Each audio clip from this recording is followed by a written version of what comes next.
So today we're going to install the rear wheel bearings in the rear uprights. So we'll pack the bearings and then we'll press them in and we'll show you how to do that.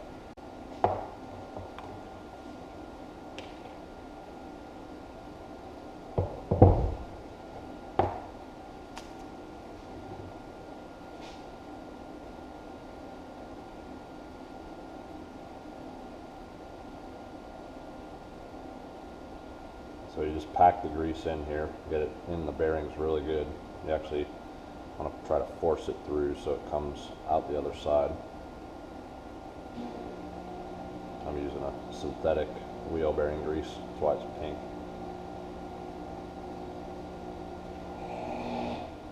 So you can start to see it's coming through the other side, and I'll pack it from this side as well.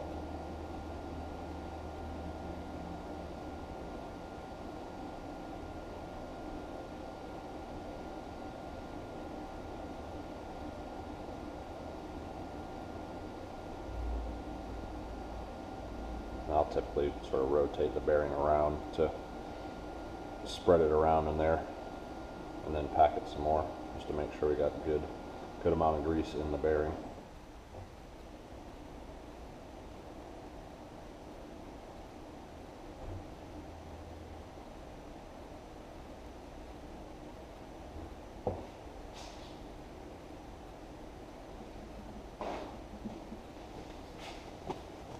And then just kind of clean up the excess off the outside.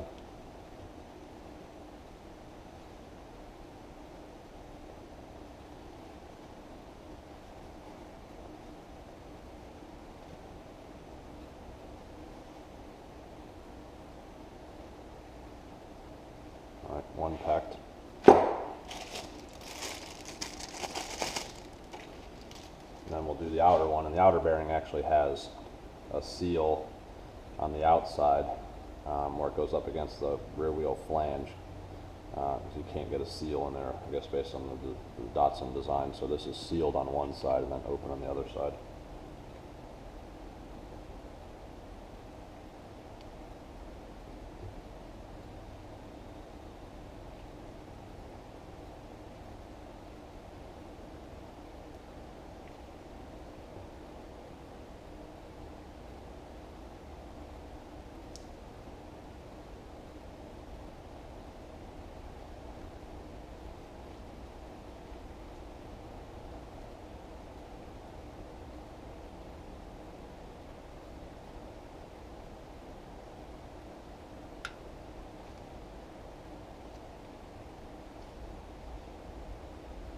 All right, so we got 2 bearings packed. All right, so now we're going to press the bearings into the rear axle housing. So we'll start with the outer bearing that's on the hub side, so the hub will go in this way. So we'll put that bearing in first. And that's the one we did where it's sealed on the outside and then it's open on the inside. So the outside with the seal on it actually has a lip on it, or this inner bearing race sticks out slightly and actually has a radiused edge on it that'll match the profile of the stub axle on this side. So we want to install it. We want to install it with the seal facing out.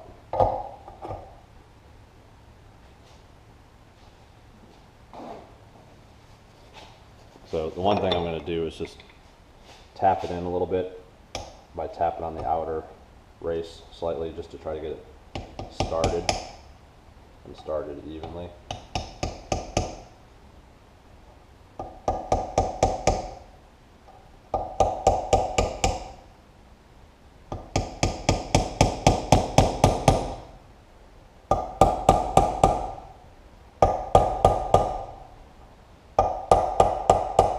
And you just want to lightly tap, you don't want to damage the outer race or anything like that.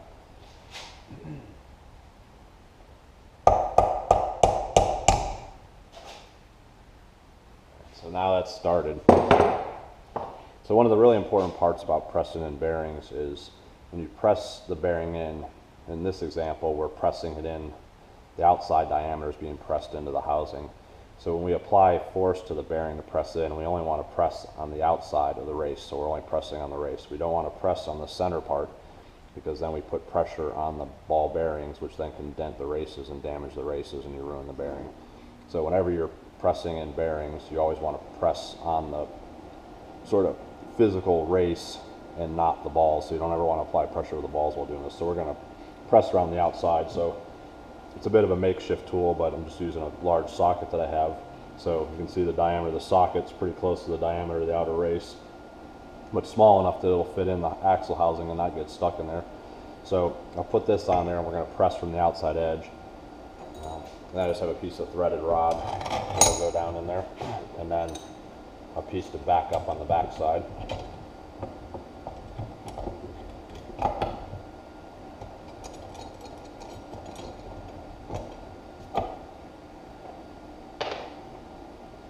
So it may be a little bit hard to see while I'm doing this, but I'll show you.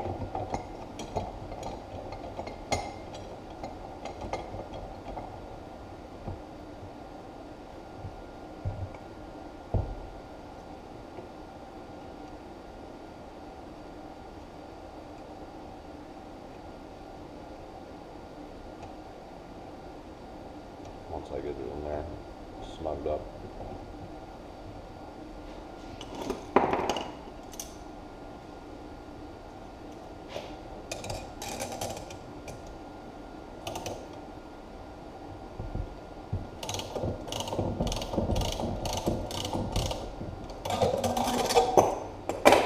So you can see it's basically, I have a socket on here to push the bearing in. I have a cap on the back side.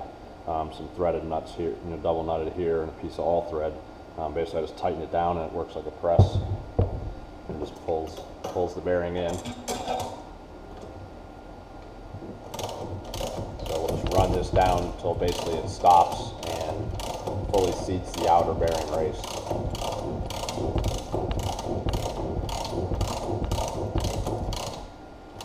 So you can feel when it stops and hits, basically bottoms out. So you just go till it's snug. It won't go anymore.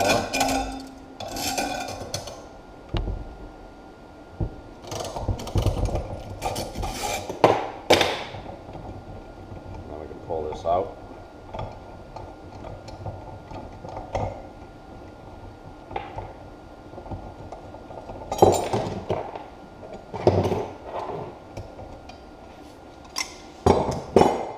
So now the bearing's pressed all the way in there, and if you look, you can't really probably see, but on the back side you should be able to see where the race is fully up against the flange at the back of the bore where the bearing gets pressed in. So this bearing's in where it should be now.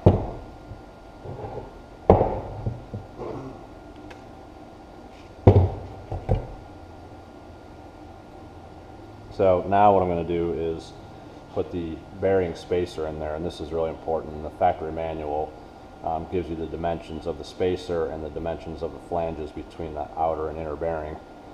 And what this does is this actually presses up against the center bearing race and maintains the space between the two bearings.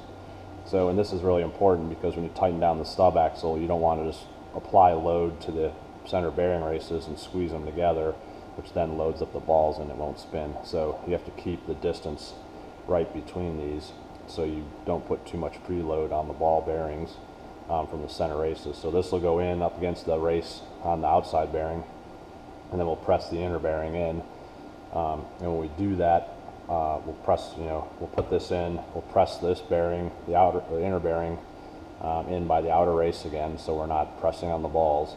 And then when we go to put the stub axle in, we'll actually support the center race from the back side, and then between the sleeve between the two bearings, when we press through, we're not loading the balls again because all the force is going from the race to the spacer to the bottom race and then to the supporting fixture we have on the back side. So we never load the balls and we won't damage the races.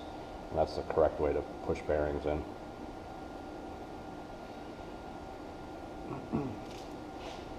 So I'm going to grease this up really good. That way we got a bunch of grease inside this housing, and I'll stick it in there and then I'll pack more grease in it. So that'll go down in there, and then I'm going to pack a bunch of grease into it all around it.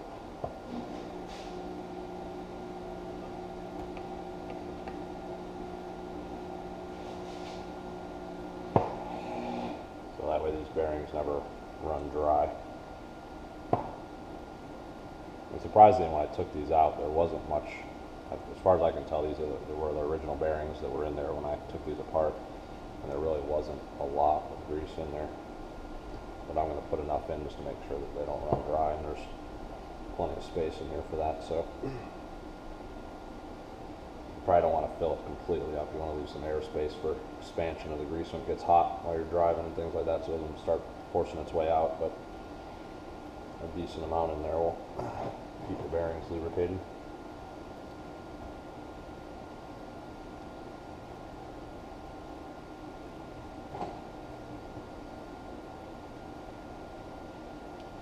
Alright, so that's kind of, and the grease also helps kind of keep that spacer a little bit centered so that it stays aligned when you try to push the stub axle back in. So now I'm going to clean up a little bit of this mess, because stuff's everywhere.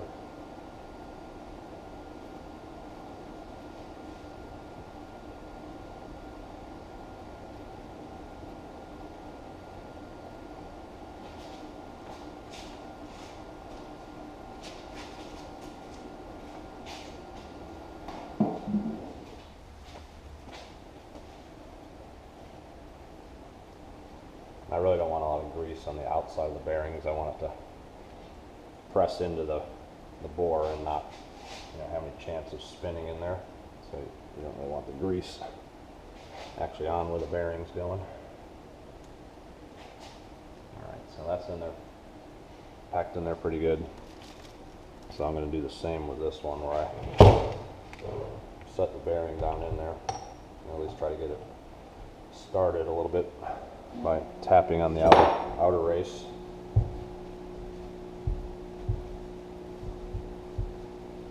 Just to get it sort of started in the bore and started straight. And these strut housings are a little off balance, so you got to kind of hold it a little bit and work your way around.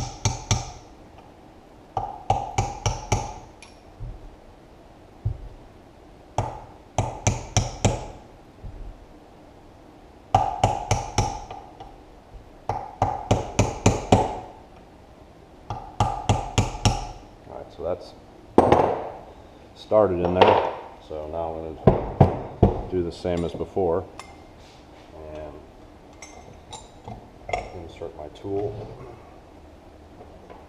I'm actually going to put this on the outside so that there's no chance of it pulling against the bearing race and center race on this one, because I only want to pull on the outside bearing races when I'm doing this.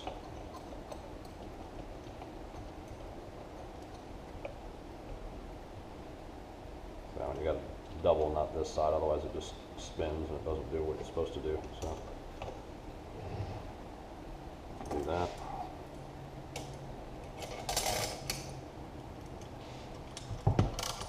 And just pull the bearing on in.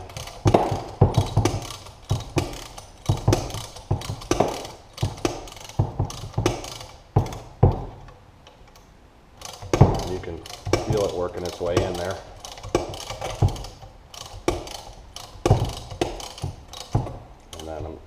Down to the bottom of the bore, so I just tighten it down until it seats and it's all the way down, and then loosen it back up.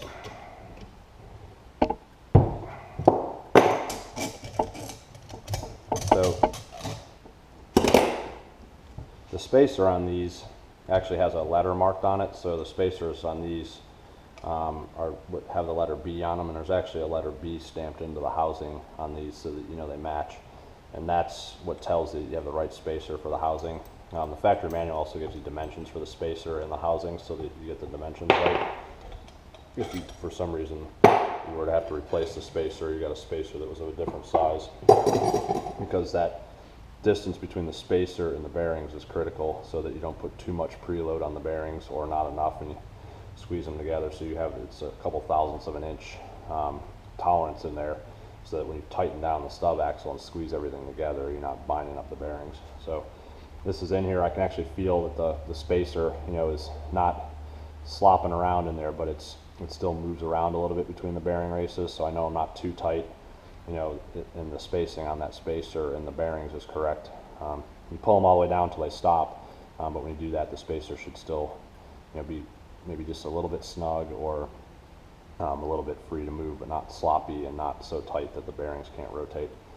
So now that I got the bearing pressed in there, that's in there, so what we'll do next is we'll actually press the stub axle